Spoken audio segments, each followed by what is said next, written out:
కాంగ్రెస్ అగ్రనేత రాహుల్ గాంధీ ఇటీవల తన సొంత నియోజకవర్గం రాయ్బరేలీలో పర్యటించారు. ఈ క్రమంలో అక్కడ నిర్వహించిన ఓ సమావేశంలో రాహుల్, యూపీ మంత్రి దినేష్ ప్రతాప్ సింగ్ మధ్య వాగ్వాదం జరిగింది. దీనికి సంబంధించిన వీడియో వైరల్ గా మారింది.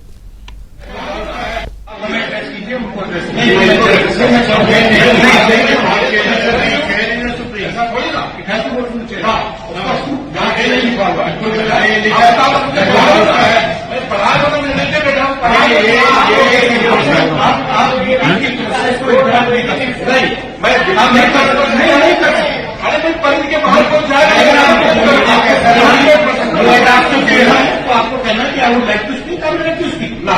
यस, अगर गलत प्रोसीडिंग होगी तो मैं गलत प्रोसीडिंग होगी तो मैं आपके टेरेस में नहीं मान लूंगा। अगर प्रोसीडिंग गलत दिशा में जाएगी, मैं कह रहा हूँ कि अगर ये परिधि में है दिशा। రాహుల్ తన పర్యటనలో భాగంగా జిల్లా అభివృద్ది సమన్వయం పర్యవేక్షణ కమిటీ సమావేశంలో పాల్గొన్నారు.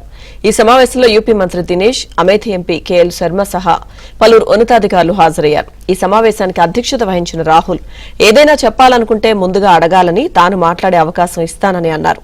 ఈ వ్యాఖ్యలపై దినేష్ ఆగ్రహం వ్యక్తం చేశారు. రాహుల్ లోక్సభ స్పీకర్ మాటే వినరని, అలాంటిది రాహుల్ మాటలను తానెలా వింటానని ప్రశ్నించారు. దీంతో ఇరువురి మధ్య వాగ్వాదం జరిగింది. కాగా ప్రస్తుతం బీజేపీ నేతగా ఉన్న దినేష్ ప్రతాప్ సింగ్ అంతకుముందు కాంగ్రెస్ నేతే.